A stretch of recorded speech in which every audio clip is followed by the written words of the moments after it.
Basta Boy Productions.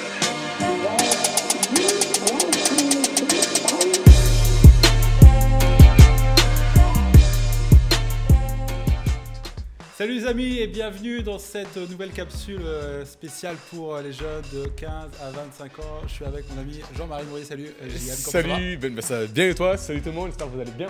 Ouais, j'espère que vous êtes en forme ce soir, on est en fin de soirée, mais on sait que vous êtes nombreux à nous regarder. Ouais. Donc vraiment, on est heureux de passer ce temps avec vous. On est tranquille, on est à la maison. Regarde, JM il a enlevé ses chaussures. Donc si JM a enlevé ses chaussures, tu peux être tranquille. T'osais pas te mettre pieds nus, non? Non, justement, j'ai évité le pire. Donc on s'est dit, on regarde les chaussettes. Ah non, mais après, par contre, on peut changer le concept de cette réunion. Si t'as des problèmes avec tes pieds, on peut prier non, pour ça. Non, sincèrement, j'ai pas de problème avec mes pieds, vraiment. Après, si tu veux, on peut passer le temps à parler de mes pieds. Mais j'ai pas de problème avec mes pieds. Mais ça intéresse les gens. D'accord. Je pense que ça intéresse les gens. Sinon, bonjour tout le monde. Soyez les bienvenus, comme vous le voyez. On est vraiment tranquille, on est à la maison. Et JM, ce soir, on va parler de plein de choses. Mais comme on a l'habitude de le faire, on va balancer une petite vidéo qu'on a trouvée sur les réseaux. Et c'est vraiment, vraiment cool. C'est pas une vidéo de la jeunesse. On a commencé à récolter. Il y a plein de jeunes, vous nous avez envoyé déjà des vidéos. Donc on les balancera sur les prochaines capsules. Mais là, c'est pas une vidéo de la jeunesse. Mais vous allez voir, c'est assez fun. On regarde ça ensemble tout de suite. Regarde ça, check. Comment s'occuper pendant... Ouais, les mecs, ils sont balèzes quand même. C'est improbable. C'est improbable. C'est improbable. Il faut un gaucher et un droitier quand même. Parce que le gars là-bas, il est... Ou alors il est ambidex. Je te prends moi je suis droitier, je prends le côté droit. Ah ouais, regarde le délire. Entre voisins. Les gars, ils ont pas le droit. Les gars, ils peuvent pas. Mais attends, est-ce que par contre la balle peut être porteuse de virus? Ça, par contre, c'est vrai. Je suis même pas sûr. Non, mais sérieux, je suis même pas sûr que ce soit vraiment toi. Et ça, c'est qui ferait bien ça, la jeunesse? Vas-y. Je vais pas te donner de nom. Non, donne pas de nom. Qui fait bien le crawl comme ça? J'aurais bien été le faire. C'est lourd. En fait, pourquoi on vous a montré cette vidéo? Parce qu'on aimerait que vous puissiez nous montrer comment vous aussi vous arrivez à avoir de la créativité pendant cette période. En fait, ce qui est cool, JM, en fait, ça pousse les gens à être créatifs. Hein. C'est improbable, mais grave. En fait, ça pousse. En fait, je trouve que cette période montre vraiment le pire de l'homme, ce qui est. Mais ça montre également le meilleur. On est capable d'être créatif pour passer du temps. Hein. Et moi, ce que je trouve énorme là-dedans, parce qu'on rigole quand même pas mal en regardant les vidéos, c'est qu'en vrai, on retrouve le côté enfant un peu des gens, tu vois. Ouais, c'est clair. Et bien souvent, c'est un peu un truc qu'on avait oublié, mais là, ça nous pousse à redevenir comme des gamins. Et moi, je trouve ça juste énorme, en fait, je kiffe. Ouais, c'est clair, de jouer avec ses parents, ça serait un délire aussi. Pour certains, en fait, je sais que vos parents, vous les voyez pas trop comme des gens qui sont joueurs ou autre. J'ai vu une vidéo aussi, tu parles de jouer avec tes parents. Hier soir, j'ai regardé une vidéo, il y avait un petit qui commençait à parler à sa mère. Maman, je peux sortir, elle a mis deux baffes. Ah oui. Il y a le confinement, tu sors pas.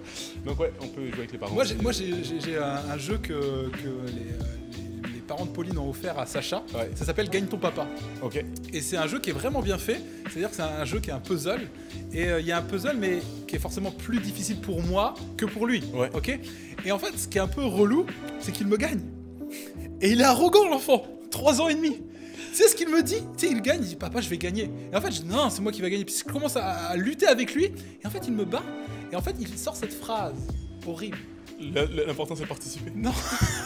Non, c'est ce qu'il me sort. Il me dit papa, attends, je vais t'aider. Non. Non, mais attends. Lui, il faut le confiner dans les toilettes. Il sort plus pendant une semaine. Non mais c'est ouf. Je pense que ce jeu a été inventé par le diable pour séparer comme les familles, c'est sûr. Gagne ton papa, n'achetez pas ce jeu. Gagne ton papa, c'est horrible, ça divise des familles. Il y a des familles brisées à cause de ce jeu. Gagne ton papa, mon fils me latte. Gagne ton papa, c'est quand même un délire. Bref, on rebondit là-dessus. Vous pouvez aussi inventer des jeux. Montrez-nous ça envoyez ça sur les réseaux de la jeunesse, de nos limites ou même de l'église. Envoyez-nous vos vidéos. Ouais, comment vous arrivez à être créatif par rapport à des jeux dans votre confinement. Ce soir, JM, on va parler de quoi? Ce soir, on va parler de témoignage, Ben. Yes. Et pour poursuivre dans ce que tu dis par rapport justement au jeu, etc., je pense qu'il y a une question de témoignage, parce que c'est également, on reflète quelque chose, on témoigne, on dégage, on renvoie quelque chose de nous. Et du coup, la première question, je pense que je sais pas si on l'a en vidéo ou pas. Non, on l'a pas en vidéo. On l'a pas en vidéo, mais je pense que c'est également une question qui nous revient, qui nous dit comment témoigner alors que je suis confiné. Ouais, c'est une bonne question. Et la question de savoir comment maintenant je peux être un témoin, mais pourtant je suis bien confiné à la maison, donc je peux plus être au contact des gens.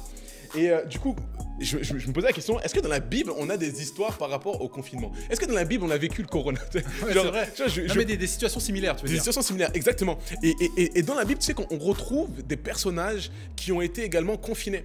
Et je me posais la question, je me dis, mais est-ce que cette femme adultère qu'on a pris, qu'on a mis en exergue, tu sais, on a mis à part à cause de son péché, est-ce qu'elle, littéralement, était par de vivre quelque part un confinement coupé de la société? Est-ce que quelque part, elle n'était pas mise en quarantaine, de même que ces lépreux, ces infirmes, tous ces gens qu'on considérait comme infirmes, lépreux, malades, qui étaient comme mis à part, exclus de la société? Et je me dis, mais eux, quelque part, les gens ne voulaient pas les côtoyer. Donc ils vivaient comme une certaine forme de confinement. Et je me dis, mais il y a également cet homme qui était sur un endroit, dans un village, qui était lui comme possédé, et il n'y avait personne qui était à côté de lui. Il vivait parmi des tombeaux. Donc lui, littéralement, il n'y a personne autour de lui. Les gens avaient peur de lui. Et là, la Bible, elle nous parle dans Marc 5 que Jésus, qu'est-ce qu'il va faire? À un moment donné, il vit quelque chose de fou avec une foule, ses disciples, etc. Il raconte également différents types de paraboles. Et là, à un moment donné, il va dire, le soir arrive, passons vers l'autre bord. Et là, on voit Jésus à un moment donné qui prend avec ses disciples, il prend sa barque, il va vers l'autre bord. Et là, il rencontre cet homme qui était seul, confiné. Et ce que je trouve fou, c'est que Jésus, il a eu toute une journée chargée. Le soir arrive, tu sais, comme on est là ce soir. On pourrait aller se dire, allez, c'est l'heure de se reposer. Mais Jésus, malgré ça, il va à la rencontre de quelqu'un qui est confiné. Il va à la rejoindre. Exactement. Ce gars-là, en fin de compte, il est comme en quarantaine. Il n'y a personne qui va vers lui. Jésus va vers cet homme-là et il va littéralement le délivrer.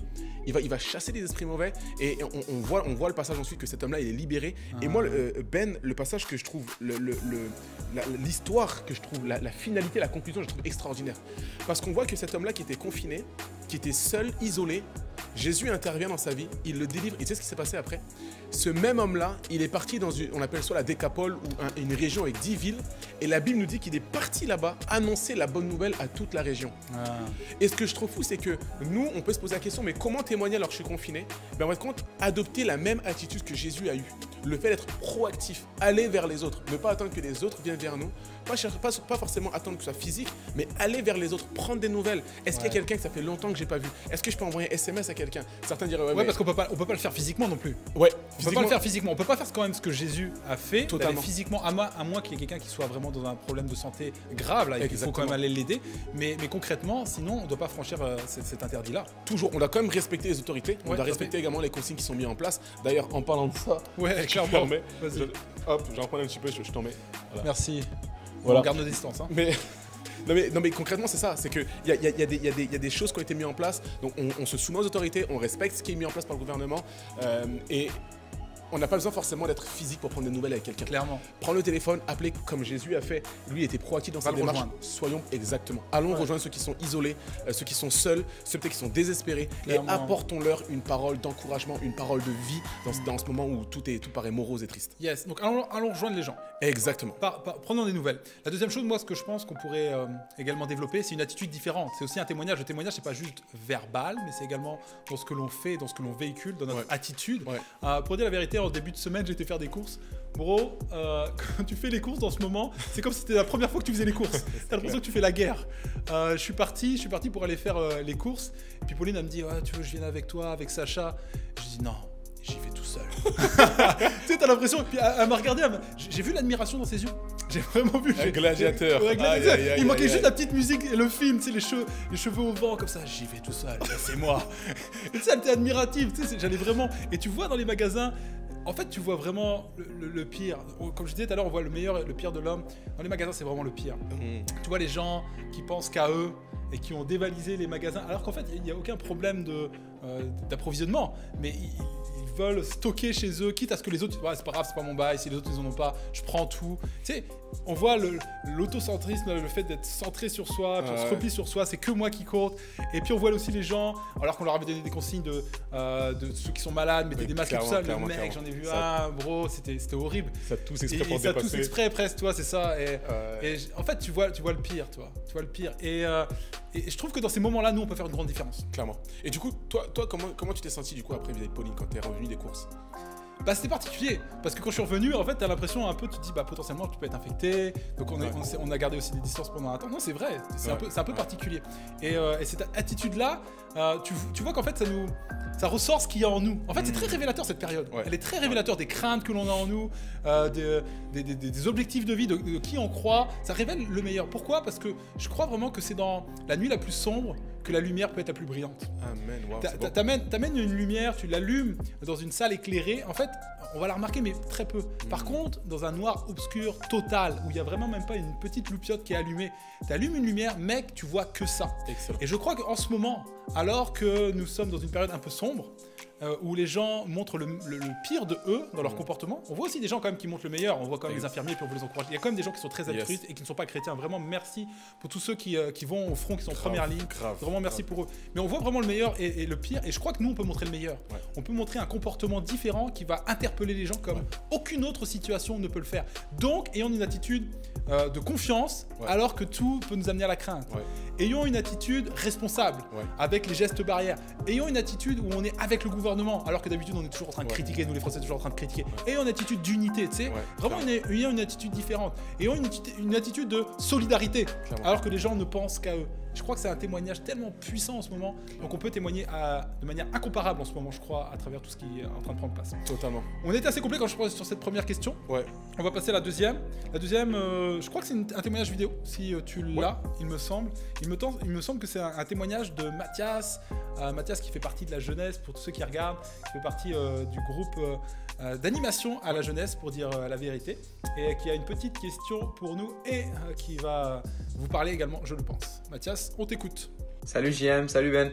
Juste une question, c'est comment on peut aider les gens à ne pas avoir peur dans ces temps-là, à travers nos témoignages, à travers démontrer l'amour de Jésus, l'amour de Dieu dans nos vies. Vraiment, c'est une question que je me pose vraiment tous les jours dans ces temps-là. Merci. Vas-y, Jim. Lui, alors déjà, petite parenthèse sur Mathias, lui c'est quand même un beau gosse quand même. Bon, ok, revenons. Ouais, je sais pas, c'était intéressant comme remarque, mais effectivement. C'est pertinent, tu me dis. Donc voilà. Je te mets un carton rouge. On va sortir des cartons la semaine prochaine, c'est sûr. On va les ramener, t'inquiète pas, on va sortir les cartons. Donc comment vaincre cette peur de témoigner? Je pense que déjà c'est quoi la peur? La peur, j'ai regardé la définition, la peur, c'est une émotion qui accompagne la prise de conscience d'un danger. Et bien souvent, on associe la peur avec le mot témoigner, et j'ai l'impression qu'il y a un bug ici, Ben. Parce que lorsqu'on associe la peur au mot témoigner, il y a comme une incompatibilité, comme l'eau et l'huile. Pourquoi je te dis ça? C'est que lorsqu'on considère le témoignage, et lorsqu'on a peur de témoigner, je pense que c'est parce qu'on considère le témoignage comme étant une action, un programme à part, comme étant une action à accomplir, une action à faire, alors que témoigner n'est pas un programme. Témoigner n'est pas une action qui est indépendante de qui on est. Le témoignage, c'est qui on est nous en fait. C'est notre personne. Exactement. Yes. C'est identitaire. C'est-à-dire que le témoignage fait partie de qui on est. Et donc tu peux pas te séparer de ton identité. Du tout. Du tout. C'est pour ça que lorsque j'entends avoir peur de témoigner, c'est comme incompatible. Pourquoi? C'est comme si je te dirais, Ben, est-ce que tu as peur le matin d'aimer ta femme? Non, c'est logique. Est-ce que tu as peur d'aimer ton petit Sacha? Tu sais, c'est logique. Tu me dis, bah non, c'est l'amour, c'est qui je suis, c'est partie de moi. Même s'il y a des gens au réveil, ça peut faire peur, ce qui n'est pas le cas de ma femme, elle est magnifique. Mais c'est vrai, je comprends ce que tu veux dire. Cette idée qu'on n'a pas à avoir peur des gens que nous aimons, on n'a pas à avoir peur de qui nous sommes non plus. Totalement. Et donc pour moi, l'idée de témoigner, pour faire simple, comment vaincre la peur de témoigner? Aime les gens. Aime-les. En gros, témoigner égale aimer. Pourquoi je te dis ça? C'est parce que témoigner, j'ai noté ça, c'est que ce n'est pas uniquement une action à un moment donné. Ce n'est pas être dans la rue et cocher un créneau dans son agenda pour dire j'ai accompli quelque chose. Témoigner, c'est aimer. Pourquoi? Je me dis, parce que je me dis, si Jésus habite en moi, en fin de compte, lorsque je vais témoigner, c'est juste laisser l'image de Jésus, laisser Christ déborder à travers ma vie. En gros, moi, je suis juste comme un canal et Jésus en moi va commencer à... J'ai manifesté l'amour de Christ envers les gens. Yes, je comprends. Tu sais, c'est juste un débordement de qui je suis. Un débordement surtout de qui Christ est en moi. Yes. Et je me dis, c'est pour ça que témoigner, ça veut dire quoi? Ça veut dire que lorsque je suis avec quelqu'un, j'ai pas besoin de me mettre en mode témoignage. Tu sais, je suis en mode actif. Ok, je suis en mode témoignage, c'est parti. Il faut être le plus naturel possible, tu veux dire. Tout à fait, totalement. Être soi-même. Be yourself. Et le truc que je me dis, c'est que juste une clé très simple. Lorsque je suis avec quelqu'un, on peut me poser la question, mais JM, comment témoigner? Comment être ben, si je témoigne à quelqu'un mettons, qui connaît déjà Jésus, ben, juste prendre ses nouvelles. Tu sais, là, tu as témoigné, tu vas me dire, oui, je parle pas de Jésus directement. Ouais, mais en compte, là, tu as témoigné de l'amour de Christ. Ouais, je comprends. Intéressé par la personne. Tu veux parler de l'amour de Christ à quelqu'un que qui le connaît pas encore? Moi, il y a une chose que j'aime faire, Ben, je te le dis, c'est je pose la question à la personne, c'est OK, comment tu vas? Et est-ce que tu as un rêve dans la vie? Et lorsque la personne me répond à cette question, est-ce que j'ai un rêve? Tout le monde a plus ou moins un rêve. Ouais, et même ceux qui n'ont pas de rêve, tu peux les amener à se poser des questions ouais. par rapport à leur rêve. Et suite à ça, c'est est-ce que je peux prier pour ton rêve? Et la personne, dans 99% des cas, vont dire oui. Et à partir de là, je peux commencer à témoigner. Je crois qu'en fin de compte, ton rêve peut se réaliser. Et là, derrière, c'est parti. Ouais, Donc, tu as été rejoindre les gens là. on rejoint les gens là où ils sont, exactement comme Jésus nous a rejoints. Donc, en fin de compte, la peur de témoigner, c'est à partir du moment où dans notre esprit, on passe de je suis quelqu'un, j'ai une mentalité de exclusif, où moi j'exclus les gens, j'exclus certaines catégories de personnes, à une mentalité d'inclusif, comme Jésus a été inclusif. Je vais là où les gens y sont, je m'intéresse à eux, j'aime les gens. Et rien que dans cette attitude-là, c'est également important. Et là, je suis inclusif comme Jésus l'a été, et là, je témoigne. Énorme. Ce que je pense qu'on peut compléter également, c'est cette notion également de ne pas croire que la réaction va être négative. Parce qu'en fait, on l'anticipe tout de suite, on se dit, ouais, c'est sûr, il croit pas en Dieu, il va me mettre un bateau, il va se moquer de moi. Tu sais. En fait, des fois, on n'ose pas juste par peur de la réaction. Mais bien souvent, on est surpris en fait par la réaction des gens. Elle n'est pas toujours. Des fois, on prend des râteaux. Des fois, effectivement, il y a de l'hostilité. Mais bien souvent, en fait, c'est totalement différent de ce que vous pouvez imaginer. C'est clair. Moi, je sais pas si ça t'est arrivé quand tu présentes par exemple un pote à toi pour la première fois ta famille. Tu sais, c'est un peu bizarre, c'est un peu intime de présenter ses parents, de présenter sa famille. Tu sais. Et j'avais invité quand j'étais plus jeune un pote à moi pour la première fois à la maison. Et en fait, j'étais un peu en mode flip, en mode stress. Il faut pas que mes parents me foutent la honte. Tu sais. Et puis en fait, quand il arrive à la maison, c'est exactement ce que je craignais qu'il arrive. Mon père veut faire cool. Mon père, il parle de ouais, salut les Jones. Alors déjà, quand tu dis Jones, bah, t'es plus un Jones, t'es plus dans le coup. Et puis après, il y a la deuxième lame. Il y a ma mère qui arrive. Et ma mère, elle est là, ouais. Salut mon Victor, viens dans mes bras, viens mon fils. Non, vas-y, quitte pas tes chaussures. Alors que toi, quand tu quittes pas tes chaussures, tu prends une gifle. Tu sais. Non, viens, regarde, je t'ai fait des gaufres. Puis elle avait fait tout un espèce de truc. Et là, sur l'album de famille, elle te montre belle quand elle était petit. T'as raison, mais t'as raison. Quand je ressemblais à un cochon quand j'étais petit, c'est vrai, je me confesse, mais c'est pas grave. Pour le coup, ma mère avait raison. Mais bref, elle te sort la bol de famille, tout ça, elle te montre. Et puis en fait, toi, tu dis ça y est, elle a brisé mon amitié. Et bien souvent, on se retrouvait évidemment quelques temps plus tard pour jouer dans la chambre. Vraiment, je me retrouvais avec mon pote, puis là, je me disais, il va me défoncer, il va me dire, ouais, ta famille, c'est des fous. Et en fait, les réactions étaient bien différentes de ce que je pouvais imaginer. Clairement. Parce qu'ils disaient, mais non, tu sais, Ben, moi, j'aimerais tellement avoir une famille comme ça aussi intentionnée que la tienne. Il y a de l'amour dans ta famille, ça se voit. Et je me suis aperçu que les réactions étaient bien différentes de ce que j'imaginais. Totalement. Et je crois que c'est la même chose avec la famille de Dieu. Je crois que les gens aiment l'amour, aiment qu'il y ait de l'amour au milieu de nous, qu'il y ait des gens qui soient intentionnés et ils sont choqués par ça. Clairement. Donc je crois que c'est bon de témoigner et qu'on ne doit pas avoir peur du témoignage parce que on ne peut pas anticiper la réaction des gens. Et les gens sont souvent touchés par ce qu'ils vivent. Dans ce que tu dis, Ben, ça me fait penser également à nous, ce qu'on vit en ce moment. Tu sais, par rapport à l'église, je me dis, on a des réunions en ligne et puis des capsules qu'on peut retrouver. Et pour ceux qui aiment inviter les gens à l'église, leurs amis, etc., ben là, comme il ne peut pas venir à l'église, c'est de dire, ok, si je lui parle qu'il y a un live le soir, est-ce que la personne va regarder? Tu sais, et du coup, on peut commencer à se faire des films de comment lui va répondre. Exactement. Et le truc qui est plus fou, c'est que c'est comme dans l'évangélisation, et à des moments, tu poses la question à la personne, est-ce que tu veux recevoir Jésus dans ta vie comme sauveur et Seigneur? Et là, la personne te dit oui. Tu dis, oh purée. Il m'a dit oui. Je suis pas prêt. Je suis pas prêt. Qu'est-ce que je dois faire? Je dois prier maintenant. C'est quoi la prière que je dois faire? Comment ça se passe? Tu sais, c'est genre tellement que tu as anticipé que ça allait être négatif que quand c'est positif, du coup, t'es perdu. Et là, c'est pareil. Lorsqu'on va inviter les gens, ben, hey, connecte-toi, check le soir maintenant à 20h. Il y a des capsules vidéo qui vont t'encourager, qui vont te booster. Tu peux aller regarder. Et là, j'ai pas peur que la personne me dise oui ou non, mais j'y vais. Moi, je fais ma part de témoigner, en fait. Clairement. Je vois que le temps passe vite et on a quand même une dernière question. Yes. Je vais y répondre assez brièvement parce que je voudrais vraiment pas qu'on soit trop long dans ce format-là. La troisième question, c'est une question qui nous a été envoyée par écrit. Je témoigne, pourtant c'est une question intéressante, hein. Je témoigne par mes actions au quotidien. Est-ce que ça suffit? En gros, est-ce que je suis vraiment obligé de parler? Aïe, aïe, aïe. Je vais essayer d'être bref, mais quand même, c'est une réponse hyper importante.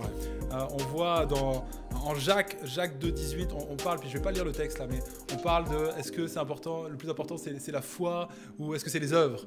Et effectivement, on parle davantage de salut à ce moment-là, mais il y a quand même cette notion de qu'est-ce qui est le plus important? Qu'est-ce que c'est le plus important? Est-ce que finalement on est sauvé par juste notre croyance ou est-ce qu'on est sauvé par les œuvres? Et en fait, Jacques dirait mais arrêtez de vous casser la tête. littéralement, c'est les deux. La foi ne peut pas vivre sans les œuvres. Et je crois que c'est la même chose avec le témoignage. Je crois que c'est la même chose. En fait, par le témoignage, notre témoignage, évidemment, oral, doit être corroboré avec un témoignage du quotidien, par les œuvres. Donc en fait, il n'y a pas de... C'est une fausse question. En fait, l'un ne va pas sans l'autre. Ouais.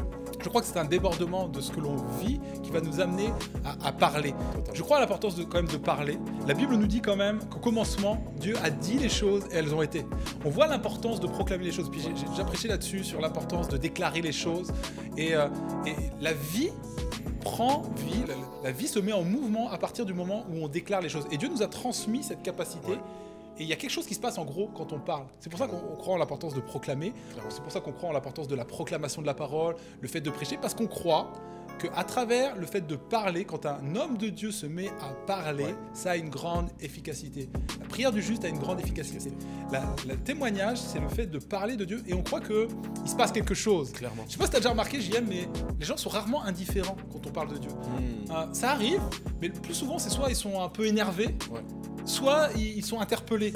Mais ça produit rarement aucun effet. Je sais pas si tu es d'accord avec ça. Je suis clairement d'accord avec toi et je te dirais même, surtout de la manière dont on parle de Dieu. Oui. Parce que je trouve qu'on a beaucoup peut-être l'image du Dieu qui punit ou que tout ce qui se passe en ce moment, c'est à cause de Dieu. Mais lorsqu'on aborde Dieu comme ce Père aimant, rempli d'amour, qui a donné ce qu'il avait de plus cher pour chacun d'entre nous, les gens en effet sont pas du tout désintéressés. Au contraire, ils se disent mais il y a vraiment quelqu'un qui a donné son fils. Et je t'assure, j'ai déjà eu des réponses, Ben, où les gens sont... C'est vrai ça ce que tu dis. Il y a un homme qui est mort pour moi. Et si c'était vrai ça au final. Et là ça les amène à se questionner vraiment. Clairement. Et plus si on amène Dieu comme ce Dieu d'amour, celui qui a changé notre vie, et pas celui de notre conception de tout ce qui nous arrive, le mal, etc. Mais ce Dieu d'amour, et je pense que ça vient susciter comme des questionnements et de l'interrogation chez les gens. Ouais, tout à fait. L'importance du témoignage, donc comme on a pu le dire, essayer de le dire dans cette capsule, le témoignage c'est pas simplement oral, c'est oral, mais c'est également un témoignage de vie. Et je crois que dans cette période, on peut le vivre pleinement. Donc on les encourage à vivre le témoignage, à prendre soin des gens aussi qui ne sont pas chrétiens, de les appeler, tes amis, les gens et je pense que c'est également de les inviter sur les réseaux. Les gens ont du temps, les amis, en ce moment. Les gens pas chrétiens ont du temps à perdre. C'est clair. Donc là où d'habitude ils disent j'ai pas le temps pour ça, là ils ont du temps pour scroller et à des horaires peut-être invite-les à regarder ce genre de capsules, invite-les à regarder, on va peut-être faire des capsules un peu plus évangélisantes. Enfin, invite-les sur les réseaux, sur le Momentum en ligne, à scroller des choses par rapport à la jeunesse. Invite-les à regarder du contenu, ils ont du temps pour ça et les gens sont aussi dans une situation de vie, je le crois, où ils sont confrontés à la mort. Clairement. Et ça les rappelle. Ça les rappelle à la vérité de ce que l'on vit. Tu sais, il y a un truc, Ben, tout à l'heure, tu parlais de scroller des réseaux sociaux. Et je me dis qu'il n'y a rien de mieux que dans ces temps de confinement d'utiliser les réseaux pour témoigner. Tu sais, j'ai pas les chiffres en tête, mais il n'y a rien de mieux aujourd'hui qu'utiliser Insta, Snap, Facebook, enfin YouTube, peu importe lequel réseau social on parle, mais pour témoigner, pour communiquer. Tu sais, je suis le premier à le dire, mais je vais être le premier également à l'appliquer, tu sais, en disant ça, mais dans mes stories, dans qu'est-ce que je vais repost, c'est quoi qu'est-ce que je vais liker. En gros, c'est... Est-ce que je peux pas aujourd'hui, moi, utiliser ces temps-là pour partager des pensées, des paroles d'encouragement, des paroles de la Bible, des prêches, des louanges, des sons qui sortent. Et je pense que le fait de véhiculer des paroles de vie, des vidéos, des choses comme ça, on peut propager quelque chose. Une autre épidémie, une épidémie d'amour, comme quelqu'un qu'on connaît très bien. Si j'avais un micro, je le jetterais comme ça. Merci. Mais c'est ça, clairement. Merci pour cette parole. Et c'est un temps favorable. Si on résume, c'est un temps favorable. Exactement. Pour témoigner. Le temps passe vite. Puis on a un peu débordé pour ce soir, mais je t'invite à conclure rapidement par la prière et on quitte nos amis pour ce soir. Clairement. Juste, là, vous êtes juste invités, les amis, si on peut juste courber nos têtes quelques instants. Seigneur, je te dis merci encore pour ces temps de grâce, ces temps bénis. Merci pour cette opportunité que tu nous donnes de pouvoir être encore ensemble, unis dans ta présence. Parce qu'on croit également que lorsque tu parles de 2 ou 3 unis, c'est également unis dans l'esprit, mais unis également dans la pensée. Alors merci pour ces temps bénis. Je te prie que toutes ces paroles qui ont pu être apportées ce soir, cet échange avec Pasteur Ben, Seigneur, que tout ce qui vient de toi soit scellé dans les cœurs, puisse porter du fruit, croître et amener vraiment à grandir en connaissance, en sagesse et en maturité avec toi. Et tout ce qui n'est pas de toi soit maintenant ôté de nos cœurs. Jésus, merci parce que par ton esprit également, tu nous amènes à grandir de gloire en gloire et grandir encore pour que nous soyons vraiment des hommes matures, des femmes également matures. Et je te dis merci parce que tu nous gardes, tu nous donnes également de pouvoir témoigner de qui tu es. Donne-nous d'être la lumière, Seigneur, dans ce monde, comme disait Ben tout à l'heure, au sein des ténèbres. Donne-nous également d'être le sel de la terre au sein, Seigneur, de tout ce qui peut être fade en ce moment. Donne-nous également, Seigneur, de pouvoir briller. Donne-nous également de pouvoir simplement être le prolongement de qui tu es, Seigneur, et de témoigner, même si on ne peut pas se voir physiquement, mais donne-nous en toute occasion de pouvoir témoigner. Au nom de Jésus-Christ, Père, je te prie. Amen. Amen. Yes. Merci les amis, merci d'avoir été avec nous. Et puis on se donne rendez-vous comme d'habitude chaque soir. Merci JM, c'était cool. Yes, merci à toi Ben. À très bientôt. Bonne nuit. Ciao. Ciao tout le monde.